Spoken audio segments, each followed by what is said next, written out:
श्रृंखला सर्व आत्माओं के पिता परमात्मा शिव के द्वारा उच्चारित महावाक्यों के संकलन पर आधारित है। ओम शांति। गॉडलीवुड स्टूडियो द्वारा प्रस्तुत अमूल्य रत्न में आप सभी का हार्दिक स्वागत है। ईश्वरीय ज्ञान वो खजाना है जिसे प्राप्त करते ही प्रत्येक इंसान चाहता है कि उसके घर, परिवार व संबंध में सभी को ये खजाना प्राप्त हो, वह ईश्वरीय धारणाओं पर सभी चलने लग जाएं। इसके लिए वह अनेक यत्न भी करता है, परंतु देखा जाता है कि अक्सर अनेक प्रयासों के बावजूद भी हम विफल हो जाते हैं। इस विफलता को सफलता में परिवर्तन करने की विधि क्या है, आज हम ईश्वरीय महावाक्यों द्वारा समझेंगे। और इन महावाक्यों के स्पष्टीकरण के लिए हमारे मध्य हैं प्रजापिता ब्रह्मा कुमारीज ईश्वरीय विश्वविद्यालय के वरिष्ठ राजयोगी शिक्षक आदरणीय राजू भाई साहब। भाई साहब, आपका आज के एपिसोड में बहुत बहुत स्वागत है। ओम शांति। भाई साहब, आज हम बात करेंगे 7 अप्रैल 1983 के महावाक्यों पर, जिसका टॉपिक है बेहद संबंध के स्मृति स्वरूप। भाई साहब, परमात्मा माताओं के साथ बातचीत कर रहे हैं। परमात्मा कहते हैं कि सदा बाप की शिक्षा की सौगात साथ रखना, एक सदा लौकिक में अलौकिक स्मृति, सदा सेवाधारी की स्मृति, सदा ट्रस्टीपन की स्मृति, सर्वप्रति आत्मिक भाव से शुभ कल्याण की भावना, श्रेष्ठ बनाने की शुभ भावना। जैसे अन्य आत्माओं को सेवा की भावना से देखते हो, बोलते हो, वैसे निमित्त बने हुए लौकिक परिवार को, आत्माओं को भी उसी प्रमाण चलाते रहो, हद में नहीं आओ। ये स्मृति का परिवर्तन है। अगर लौकिक में हम रहते हैं, जवाबदारियां लौकिक की होती हैं, और विशेष करके माताओं के ऊपर तो बच्चों को परिवार की पूरी पालना की जवाबदारी होती है जी। तो परमात्मा कहते हैं लौकिक में अलौकिकता को ले आओ, उसको परिवर्तन करो, लौकिकता को। आपकी दृष्टि में आ जाए कि ये सब आत्माएं पाठधारी, पाठ बजाने के लिए आई हैं, इनकी सेवा के लिए परमात्मा ने मुझे निमित्त बनाया है जी। तो आपके अंदर वो शुभ भावना बनी रहे, कल्याण की भावना बनी रहे। इनका कल्याण कैसे हो, ये आगे कैसे बढ़े, इनकी उन्नति किन किन बातों में होगी, वैसी दृष्टि, वैसी वृत्ति, वैसी भावनाएं उनकी बद रहेंगी। तो ये लौकिक जवाबदारियां आपको बोझ नहीं लगेंगी। ये लगेगा कि जैसे परमात्मा की तरफ में मिली हुई ये सेवा है और उस सेवा भाव से हम उनकी पालना करेंगे। परमात्मा कहते हैं कि मेरा बच्चा, मेरा पति, इसका कल्याण हो, सर्व का कल्याण हो। अगर मेरापन है तो आत्मिक दृष्टि, कल्याण की दृष्टि दे नहीं सकेंगे। मेजॉरिटी परमात्मा के आगे यही अपनी आश रखते हैं। बच्चा बदल जाए, पति साथ दे, घर वाले साथी बने, लेकिन सिर्फ उन आत्माओं को अपना समझ यह आश क्यों रखते हो? इस हद की दीवार के कारण आपकी शुभ भावना व कल्याण की शुभ इच्छा उन आत्माओं तक पहुंचती नहीं। इसलिए संकल्प भल अच्छा है, लेकिन साधन यथार्थ नहीं तो रिजल्ट कैसे निकले? बहुत अच्छी विधि बाबा हम सबको इन आत्माओं की लौकिक परिवार की सेवा की सिखा रहे हैं जी। कई बार माताओं के अंदर रहता है, भावना होती है कि मेरे बच्चे को ज्ञान मिल जाए, मेरा बच्चा ज्ञान में चले, मेरा पति सहयोगी बन जाए, ये सब साथ देने लगे। हद की भावनाएं रहती हैं। तो परमात्मा कहता है जब तक ये हद की दीवार है तब तक ये शुभ भावनाएं आपकी वहां तक पहुंचती नहीं है। विधि ये है, आप बेहद में रह करके, परिवार तो सुधर जाएगा लेकिन बेहद में आप आ जाओ और बेहद में रह करके उनको बाबा के आगे मर्ज करो। ये सबका कल्याण हो, सब आपका वारिस बने, आपसे अधिकार लें। तो बेहद की भावना अगर रखेंगे तो बेहद में वो भी आ जाएंगे। लेकिन लगभग ऐसा होता है कि माताएं अपने परिवार के प्रति, अपने बच्चों के प्रति, अपने पति के प्रति बड़ी भावना से योग करते हैं। परमात्मा कहता है भावना बहुत अच्छी है, लेकिन दीवार आ जाती है। जैसे सूर्य की किरणें आती हैं और बीच में कोई दीवार खड़ी कर दी जाए तो किरणें अपना काम नहीं कर पाती। तो हमारी शुभ भावनाओं की किरणें तो जा रही हैं, लेकिन वो दीवार आ गई हद की। तो उस हद की दीवार को क्रॉस करो। मेरे संबंधी सुधर जाए, मेरा पति सुधर जाए नहीं, सारे विश्व की आत्माओं का कल्याण हो। परमात्मा सर्व का पिता है। तो उस भावना से अगर हम बेहद में रह करके योग करते हैं तो हमारी हद की कामनाएं भी पूरी हो जाती, उनकी भी सेवा हो जाएगी और साथ साथ पूरे विश्व के अंदर वाइब्रेशन फैलेंगे। परमात्मा कहते हैं कि सदा बेहद की आत्मिक दृष्टि, भाई भाई के संबंध की वृत्ति से किसी भी आत्मा के प्रति शुभ भावना रखने का फल जरूर प्राप्त होता है। इसलिए पुरुषार्थ से थको नहीं। बड़ी अच्छी विधि है कि आत्मिक दृष्टि बन जाए और भाई भाई की वृत्ति बन जाए, क्योंकि हम आत्माएं सब भाई भाई हैं। भले ये शरीर के द्वारा हमारे संबंध बने हैं, लेकिन ये अभी हैं, फिर खत्म हो जाने वाले हैं। परमात्मा कहता बेहद में आकर के हर आत्मा को आत्मिक दृष्टि से देखो, सबके प्रति भाई भाई की वृत्ति रखो और उस भावना से बेहद में आकर के अपनी शुभ भावनाओं की सकाश दो। तो वो आपकी लाइट शुभ भावना की शक्ति पहुंचेगी और उसके द्वारा उन आत्माओं का कल्याण हो जाएगा। परमात्मा कहते हैं कि बहुत मेहनत की है, वह यह तो कभी बदलना ही नहीं है। ऐसे दिल शिकस्त भी नहीं बनो। निश्चय बुद्धि हो, मेरेपन के संबंध से न्यारे हो, चलते चलो।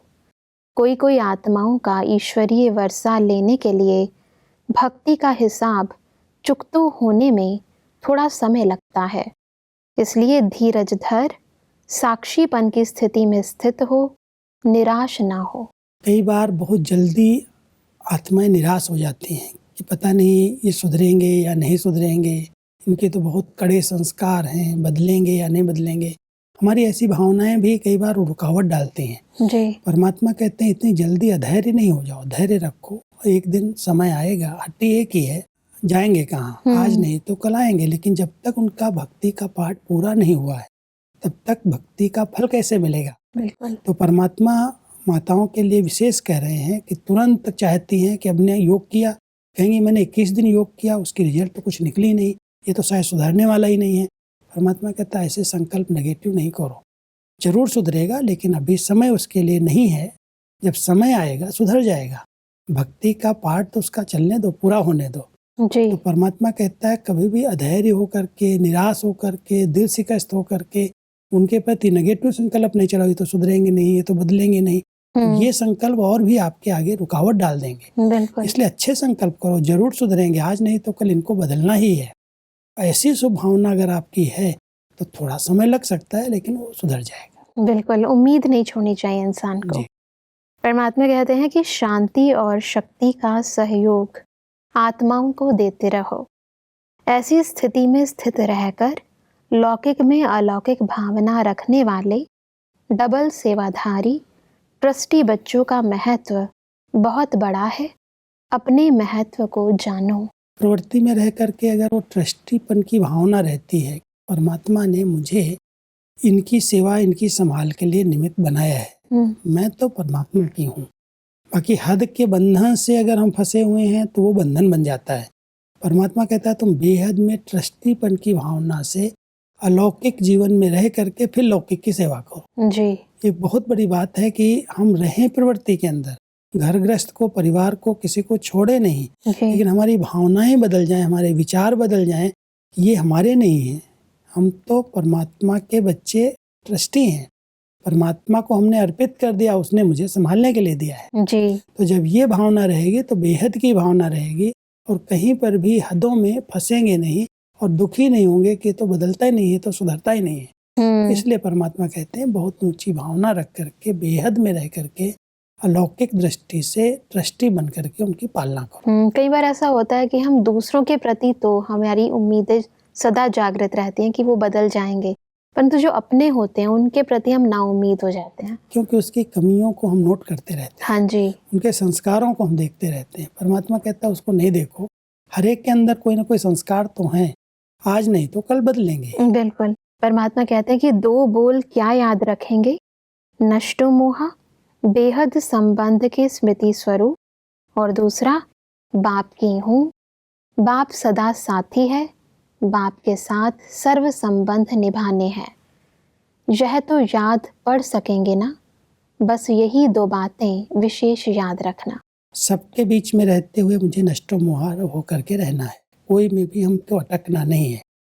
तो जब सर्व संबंध एक बाबा के साथ हम जोड़ लेते हैं, सर्व संबंधों से हम बाबा को अपना बना लेते हैं, तो जो हद के संबंधों में हमारा मुंह अटका हुआ है, अपनापन का ममत्व रहता है, उससे हम छुटकारा पा लेते हैं। बिल्कुल। तो परमात्मा कहता है अगर सबकी सेवा करनी है तो इस बेहद भावना से 2 ही स्मृति रखो कि मैं नष्टोमोहा हूँ, मेरा कोई में मोह नहीं है, जी। मेरे सर्व संबंध एक बाबा से हैं, मैं एक बाबा के कार्य के लिए निमित्त हूँ, बाबा ने मुझे इनकी सेवा के लिए जवाबदारी दी है। जी। इस स्मृति से सेवा करो, लेकिन सब संबंधों का प्यार सुख एक बाबा से लो।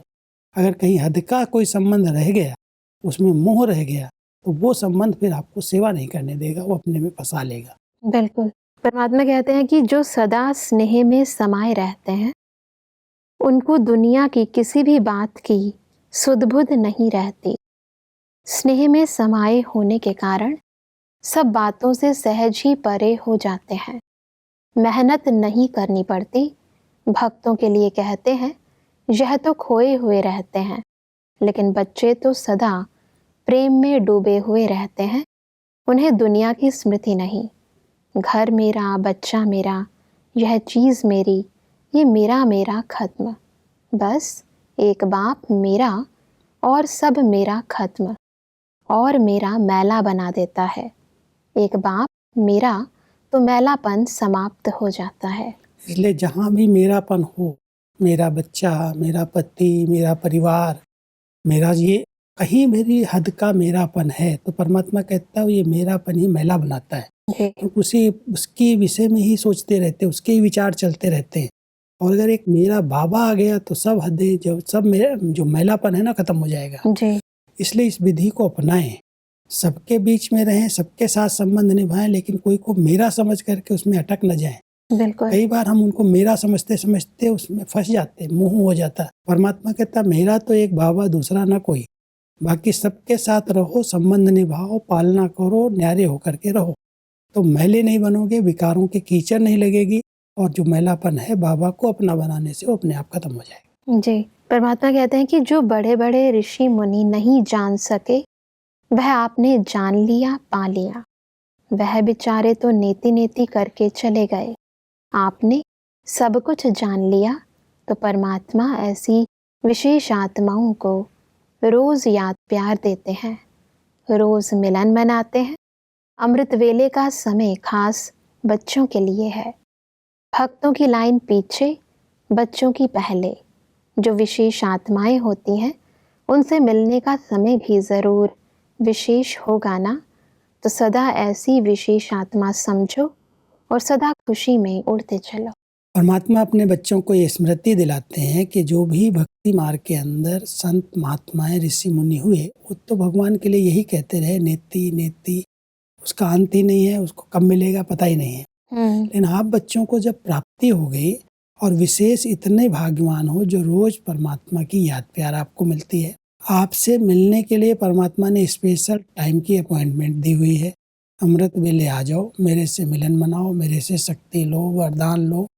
तो समय भी स्पेशल रखा हुआ है, याद प्यार भी स्पेशल मिल रही है, तो आप बहुत विशेष महान आत्माएं हो। इस स्मृति में रखो, जिसको सारी दुनिया ढूंढ रही है, वो मेरा हो गया, तो उस प्यार में, उस प्रेम के सागर में डूबे रहो, समा जाओ। तो जो हद की बातें हैं, हद के मेरेपन है, उनसे आप मुक्त हो जाओगे। जी। परमात्मा कहते हैं कि ब्राह्मण बच्चे अपनी बीमारी की दवाई स्वयं ही कर सकते हैं। खुशी की खुराक सेकंड में असर करने वाली दवाई है। जैसे वह लोग पावरफुल इंजेक्शन लगा देते हैं तो चेंज हो जाते, ऐसे ब्राह्मण स्वयं ही स्वयं को खुशी की गोली दे देते हैं, वह खुशी का इंजेक्शन लगा देते हैं। यह तो स्टॉक हर एक के पास है ना। नॉलेज के आधार पर शरीर को चलाना है। नॉलेज की लाइट और माइट बहुत मदद देती है। परमात्मा ने जो हम सबको नॉलेज की लाइट और माइट दी है, उस नॉलेज की लाइट से इस शरीर को भी चलाना है, इसका भी नॉलेजफुल बनना है। अगर कोई भी बीमारी आती है, हमारी खुशी अगर उसमें गायब हो जाती, हमारा उसके प्रति बहुत चिंतन चलता है, तो हम बीमारी का स्वरूप बन जाते हैं। जी। तो परमात्मा कहते हैं जैसे वो डॉक्टर लोग कोई भी बीमारी आती है तो उसको तुरंत कंट्रोल करने के लिए इंजेक्शन लगा देते हैं, ऐसे ही आप बच्चों के सामने मान लो कोई ऐसा हिसाब किताब शरीर का आ गया, तो आपके पास इतना खुशी का स्टॉक है, खुशी की दवाई है, वो खुशी की दवाई खा लो, उसका चिंतन करो, खुश हो जाओ, तो खुशी में बीमारी भूल जाती है। इसलिए परमात्मा अपने बच्चों को बहुत अच्छी दवाइयाँ दे रहे हैं। खुशी की खुराक खाओ, खुशी की पॉइंट्स याद करो, इतने सारे खुशी का भंडार आपके पास है, तो जो भी बाबा से मिला है उसको याद करेंगे तो खुशी में आ जाएंगे, और ये जो शरीर का हिसाब किताब आया है वो भूल जाएगा। बिल्कुल। तन का प्रभाव मन पर ना आए, उसकी एक बहुत अच्छी विधि है। परमात्मा कहते हैं कि कोई भी बीमारी आती है तो यह भी बुद्धि को रेस्ट देने का साधन है। सूक्ष्म वतन में अव्यक्त बाप दादा के साथ 2 दिन के निमंत्रण पर अष्टलीला खेलने के लिए पहुंच जाओ, फिर कोई डॉक्टर की भी ज़रूरत नहीं रहेगी। जैसे शुरू में संदेशियां जाती थी, 1 या 2 दिन भी वतन में ही रहती थीं, ऐसे ही कुछ भी हो तो वतन में आ जाओ। बाप दादा वतन से सैर कराते रहेंगे, भक्तों के पास ले जाएंगे, लंदन अमेरिका घुमा देंगे, विश्व का चक्र लगवा देंगे। तो कोई भी बीमारी कभी आए तो समझो वतन का निमंत्रण आया है, बीमारी नहीं आई है। विश्व का मालिक है, उसके पास सब कुछ चाबियां हैं, जहाँ चाहे वहाँ सैर करा सकता है। जी। लेकिन कहता है पहला निमंत्रण स्वीकार करो, साकार वतन से अव्यक्त वतन आना पड़ेगा। जब हम अव्यक्त ड्रेस पहनेंगे, शरीर से हल्के होंगे, बुद्धि से सबको भूलेंगे, तो हम अव्यक्त वतन की सैर कर सकते हैं। तो परमात्मा एक ही स्मृति दिलाते हैं कि जब शुरू में संदेशियाँ वतन में जाती थी तो 2, 3, 4 दिन तक ऊपर ही रहती थी। नीचे खाते पीते सब कुछ करते, आंखें बंद है, ऊपर ही है, ट्रांस में ही है। तो शुरू में ये सब अनुभव कराए हैं। तो अभी भी अगर कोई बीमारी आई है तो तुम वतन में आ जाओ, बाबा आपको लंदन अमेरिका कहाँ भी सैर कराता रहेगा, घुमाएगा, खातिरी करेगा, बीमारी भूल जाएगी, डॉक्टर की भी ज़रूरत नहीं पड़ेगी। लेकिन इतनी प्रैक्टिस करनी होगी इस शरीर के भान से निकलने की। तो परमात्मा कहता है 2 दिन 4 दिन जितना दिन चाहिए वतन में रहो, आकर के ये बीमारी तो यहीं की भूल जाएगी। परमात्मा कहते हैं कि योगी जीवन अर्थात सदा सुखमय जीवन। तो जो सहज योगी हैं वह सदा सुख के झोले में झूलने वाले होते हैं। जब सुखदाता बाप ही अपना हो गया तो सुख ही सुख हो गया ना। तो सुख के झूले में झूलते रहो, सुखदाता बाप मिल गया, सुख की जीवन बन गई, सुख का संसार मिल गया। यही है योगी जीवन की विशेषता, जिसमें दुख का नाम निशान नहीं। अब योगी जीवन के सब लक्षण हमारे जीवन में आ जाएं। अगर दुख का अनुभव होता है, दुख की जरा भी महसूसता आती है, तो हम सुख स्वरूप स्थिति में नहीं रह सकते। इसलिए परमात्मा हम सबको कहते हैं तुमको सुख का संसार मिल गया, सुख का सागर बाप मिल गया, उसके द्वारा तुमको सुख के इतने खजाने मिल गए। तो कभी भी दुख की दुनिया में नहीं जाना, दुखी होकर के दुख के चिंतन में नहीं जाना। आप सब सुख स्वरूप आत्माएं हो, दुख की दुनिया को छोड़ चुके, उससे किनारा कर लिया। इसलिए कोई भी दुख दर्द वाली बातें आए तो उसका चिंतन नहीं करो, उसका स्मरण नहीं करो। सुख की पॉइंट, अच्छी खुशी की पॉइंट ले आओ और सुख स्वरूप स्थिति में स्थित हो जाओ। तो ये एक योगी जीवन है। अगर योगी जीवन इस देह से दर्द, देह के दुनिया से दर्द से मुक्त नहीं हो पाती, माना उसका योग यथार्थ नहीं है। बार बार खिंचावट हो रही दुख धाम की, दुख दर्द की। इसलिए हम योगी जीवन जब हम कहते हैं तो योग में आत्मा इस देह और देह के सब प्रकार के बंधनों से मुक्त हो जाती है। तो परमात्मा हम सबको स्मृति दिलाते, इसका अभ्यास करो, सुख स्वरूप स्थिति में रहने का अभ्यास करो, तो ये सब बातें अपने आप भूल जाएंगे। आगे एक प्रश्न है परमात्मा से कि बुजुर्ग और अनपढ़ बच्चों को किस आधार पर सेवा करनी है। इसका उत्तर है अपने अनुभव के आधार पर। अनुभव की कहानी सबको सुनाओ। जैसे घर में दादी व नानी बच्चों को कहानी सुनाती है, ऐसे आप भी अनुभव की कहानी सुनाओ।